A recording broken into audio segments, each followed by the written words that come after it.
with Elizabeth, featuring Del Moore.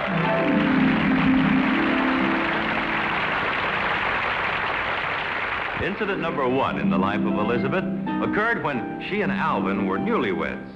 And Elizabeth, as a newlywed, you have to see to believe. So, let's go see. Elizabeth, how are you tonight? That bad, huh? How'd the biscuits turn out?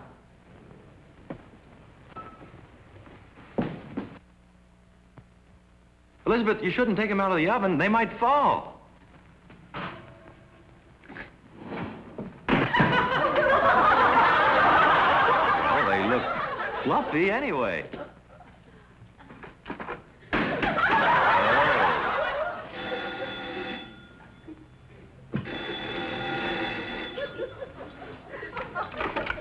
Hello? Oh, Mama. Mama, why didn't you teach me to cook? I made some biscuits just now, and they look like the ruins of the Acropolis. I wanted to make such a beautiful dinner for Alvin on our first anniversary. Well, of course it is. We've been married a whole week. I know, Mama. I know that. I know all that, Mama, but that doesn't help me now. Well, why didn't you tell me it? Howdy, Elizabeth. Who are you? Well, now, I know who you are, Mama. What are you doing in my house? Well, the door was open, Elizabeth. Not in the mountains where I come from. If the door's open, you just walk right in. How do you know my name? Well, now... I know you know my name. What did you say? My name's Moosey Moosefield. I'm an old friend of Alvin's. Mama, an old friend of Alvin's just walked in. Well, I guess the door was open. I know, Mama. They call me Moosey because I'm as big as a moose. Naturally, that makes you as big as a moose. Oh, no. No, Mama. Mama. Mama? She hung up. Well, it ain't polite to call your mama a moose.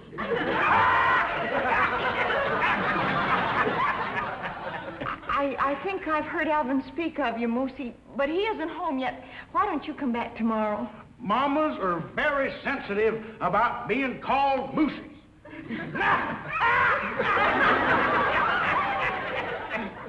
Moosey, I have to cook dinner for Alvin. Well, I'll just sit here while you're doing it. Well, I get a little nervous. Why don't you go watch television or something? Something burning? Oh! Never thought any woman would trap old Alvin. No, sir. I recollect the time him and old Joe Cronkite and me, we was talking about getting hitched, and we said... Mama, is tapioca supposed to explode? Well, it did explode. The kitchen looks like it's full of popcorn. I know, Mom. I did all that. Eggs and milk and tapioca. I know, Mama. No, Mama, I didn't call you Moose. All right. Oh, goodbye, Mama. Eggs, milk, tapioca. She says I might have dropped some lighter fluid in them by mistake. Oh, I made the pudding, Elizabeth. Say, looks like some donuts fell on your mashed potatoes. That's spaghetti and meatballs.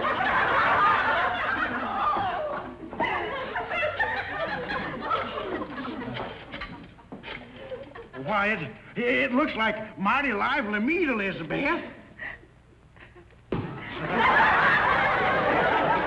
Mama, the meatballs bounced. Well, how could I have dropped in rubber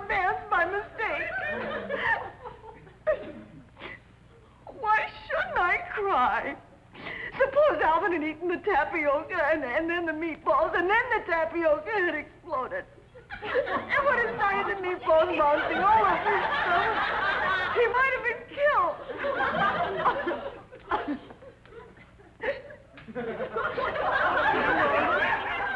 Okay. Now, Elizabeth, you oughtn't to carry on that way. I'm just no good, Moosey. I wanted to have such a nice dinner for Alvin on our first anniversary. And the only things that turned out right were the candles. Oh, no, I wouldn't say that. Well, why, this Italian pizza, it looks real good. Italian pizza? Uh-huh. That's angel food.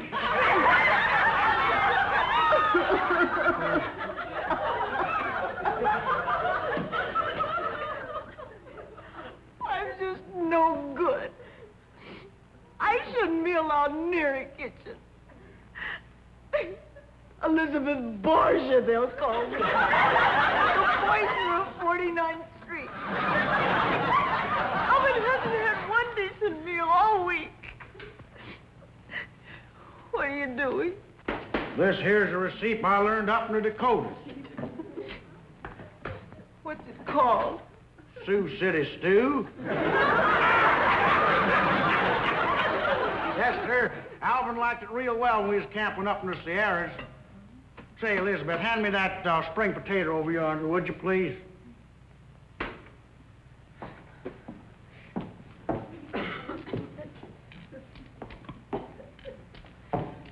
Is this a spring potato? Why, sure. See the spring? Yes,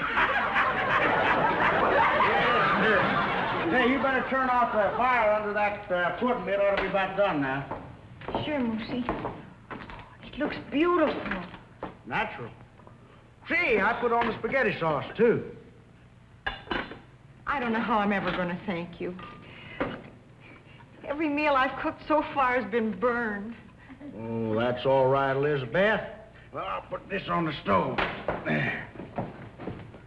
Moosey, come here quick. Huh? I hear Alvin's car pulling up. Well, I'll go let him in. No, Moosey. Huh? Will you do me a favor? Will you sneak out the back door and let me pretend I cooked the meal? I want Alvin to be proud of me. Well, sure I will. I like you, Elizabeth. You're a real nice young heifer. And you're the nicest moose I've ever known. Thank you. Oh, now, don't forget. The stew will be ready in about 15 minutes, and drain the water off the spaghetti in about 5 minutes. Stew in 15 and spaghetti 5. Bye, Elizabeth. Oh, another thing. Now, put the sauce on the spaghetti, not in the stew. Bye, Elizabeth. Awesome. Goodbye. Thank you.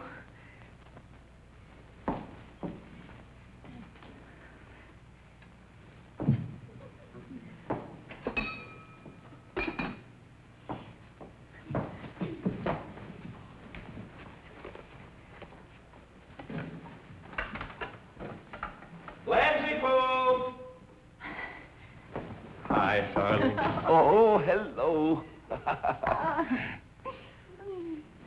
What's that I smell? What?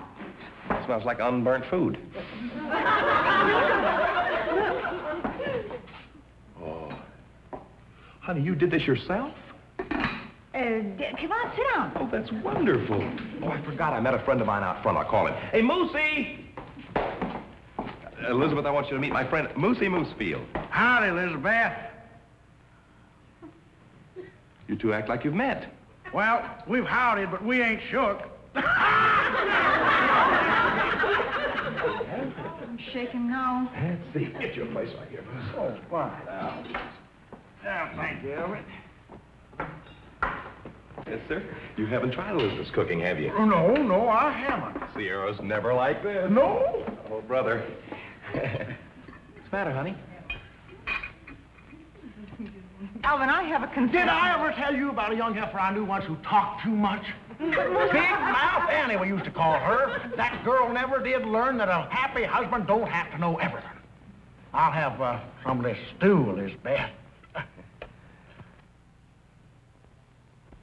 I shall leave you at this point, Elizabeth. Why? I'm going to go get a bigger spoon. We'll never get to it that way. Oh, Lucy. Elizabeth, aren't you ashamed?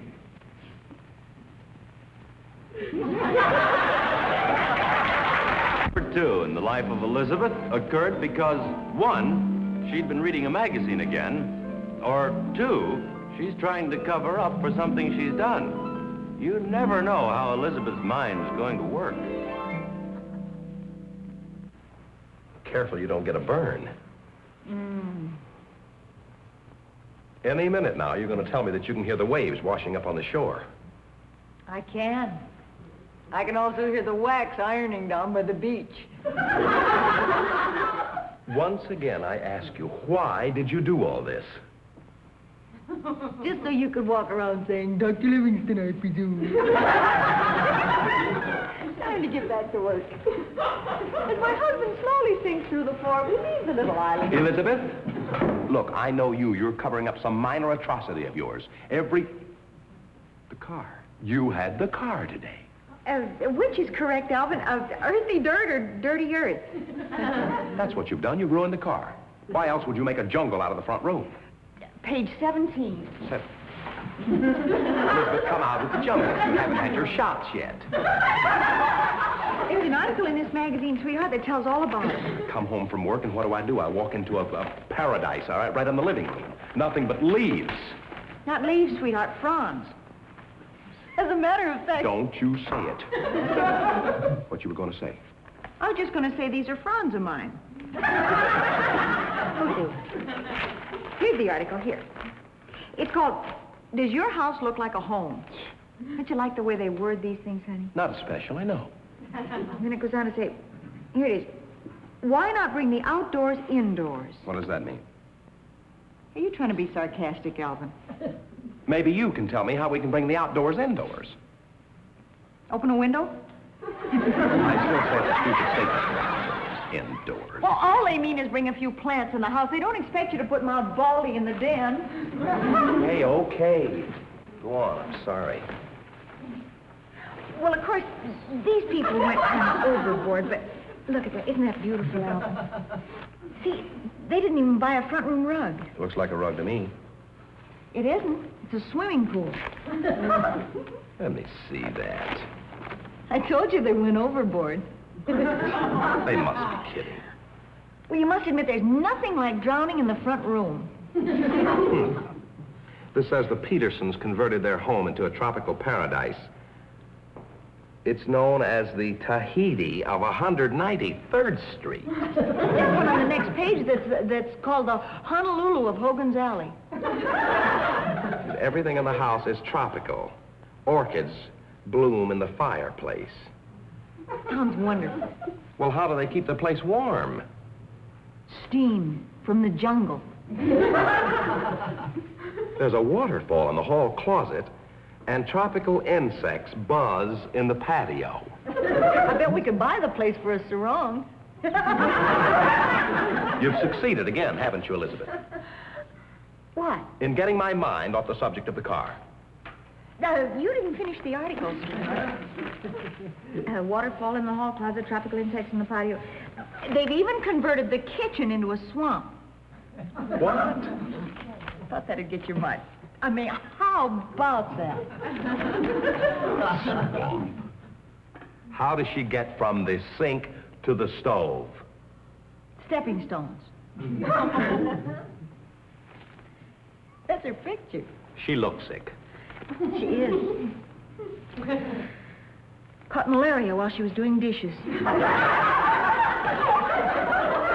about her? She got bitten in the pantry by a cobra. You always go a little too far. Now, do you mind if we get back to the subject of the car? Oh, back to work. You want to bring me my gloves there? Elizabeth, I was talking to you. Oh, seriously, Alvin, I don't want to make a jungle out of the living room, but I do think it'd be nice to have a few plants in the window box. Well, that's all right by me, but what about these palms? Oh, we can take care of those later. I only brought them in to get them out of the sun. Oh, I forgot for a minute. Palms, that's right. They can't stand the sun.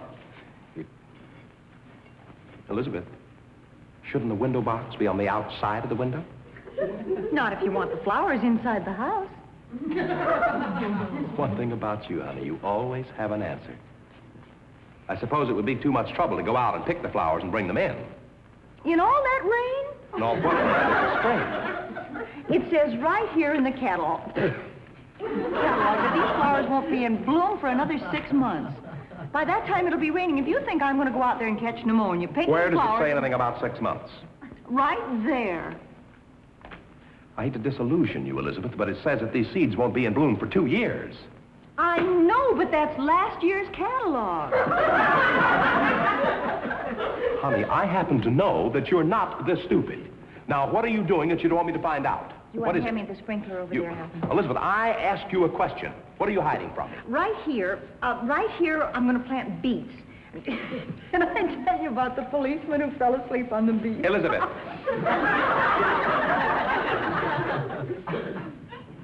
Shouldn't the window box be on the outside of the window rather than inside here?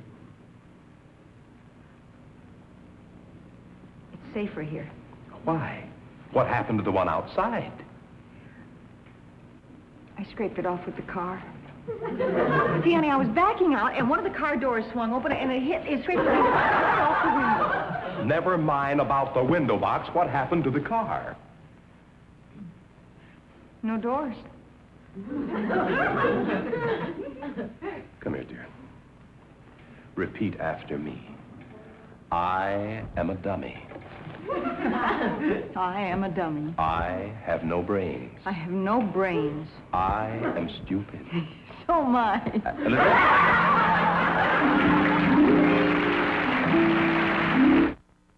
Number 3 in the life of Elizabeth occurred the night the Underhills came to dinner.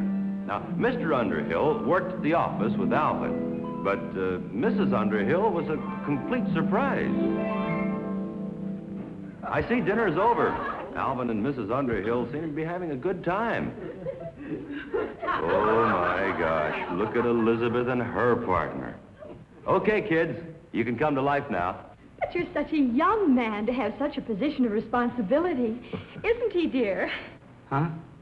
I'm sorry, I wasn't listening. He's such a young man to have such a position of responsibility. Oh, yes, he is, dear. And it was so nice of you to ask us over this evening. Wasn't it, dear? What? It was nice of us to ask you over tonight. Oh, yes, it was, dear. Well, you see, Mrs. Underhill, Alvin and I have always believed in the good neighbor policy when it comes to his friends at the office. Haven't we, dear? Yes, we have, dear. Mrs. Underhill seems so formal. Do you mind if we call you Francis? Why, of course not. Alvin. What do you want to call her Frances for, Alvin? Why not? Her name's Claudette.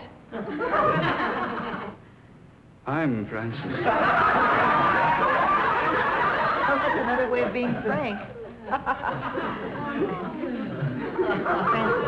Frank. It was a joke.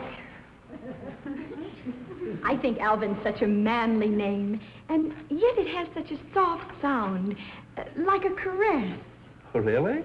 Caress? Why don't you go put the coffee on, dear? I'm sure Claudette would care for some. Oh, don't go to any bother. I take cream in one lump. Oh, I'm a little short on cream, but I can give you plenty of lumps. That can help. Now, don't jump up like that. I'll be right back. Really ought to help her. Then why don't you? Francis. Francis was just being frank. Oh, Alvin, you have a fantastic sense of humor. Doesn't he, dear? She told the same joke. Oh, but not half so well. You know, Alvin, I'm one of those people that when I like somebody, I really like them. Oh, well. I think your wife has wonderful taste in men. Thank you, Mrs. Underhand. Gave me such a fright. Mrs. Underhill, not Mrs. Underhand, Elizabeth. If you mispronounce it your way, I'll mispronounce it mine. Oh, why don't you call me Claudette? Alvin does. In French, doesn't Claudette mean little claw? Let's move the furniture, Francis. Come on, here we go. Back to the Alvin, what are furniture. you doing? Well, I promised Claudette a dance before they left. Well, isn't it a little late? Oh, don't stop him. I just love to dance. You know, when I was a little girl, I used to be able to kick the back of my head. That explains a few things. Now, come on, Francis, you've got to pick out a good record. Get rid of them. Honey, don't be like that. They're leaving in a few minutes. We have to be nice to them. Give me one good reason why. Come on, Alvin. You two can talk to each other any time. Oh, that's wonderful. You like that? Yes. Well, I get a little trickier as we go in. Get there. May I have this waltz? Of course. You lead. Is that the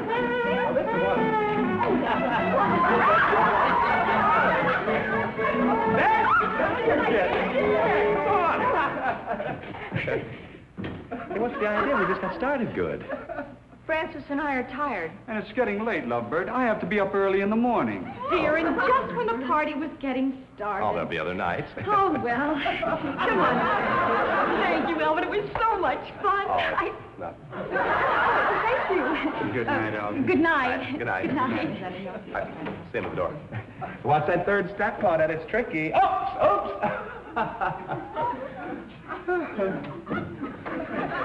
Glad that's over with.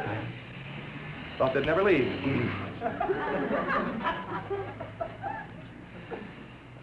Did you have a good time, Dr. Jekyll? Where do you get the Dr. Jekyll stuff? Tonight I saw an Alvin I didn't know existed. Just having a good time. Tonight the man I married turned into a whimpering, simpering, fawning idiot. I didn't simper. You should have seen yourself just now. Look out for that third step, Claudette. It's tricky. Oops. What's wrong with that? The third step does need fixing. Poor Francis could have fallen in a manhole and you wouldn't have said one word. Look, poor Francis wouldn't have enough energy to fall in a manhole. Speaking of energy, where did you get up all that steam to do that ridiculous dance?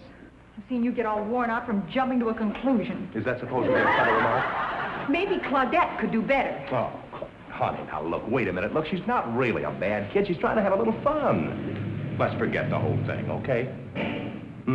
All right. I'll do it, just for you. That's my girl. Alvin's such a manly name. Oh, cut it out, honey. I'm the kind of a person, when I like somebody, I really like them. Don't call me Elizabeth. Call me Claudette. Alvin does. You know something? I think you're jealous because you couldn't do the Charleston the way we did. You know something? I'd be ashamed to do the Charleston the way you did. Now, don't criticize Elizabeth unless you can do better.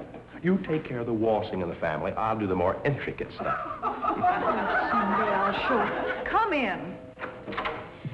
Oh, Alvin, I forgot my purse. Well, Claudette, good I have no idea where I left it. Oh, really? It could have been Come here, Francis. Clear the tracks.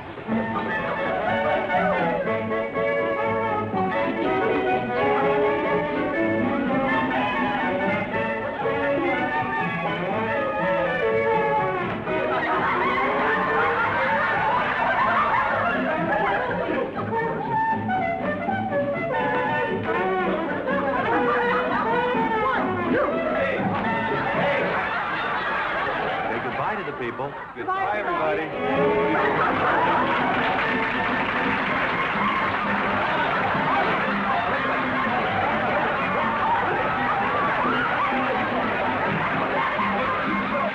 Here to say goodbye to you is the lovely star of our show, Betty White. Thank you, Jack. Thank you, everybody. Thank you. I wish you could have stayed around for just a few minutes more in that last sketch. Claudette finally got quite a kick out of Elizabeth. Once more till we see you again. Goodbye, everybody.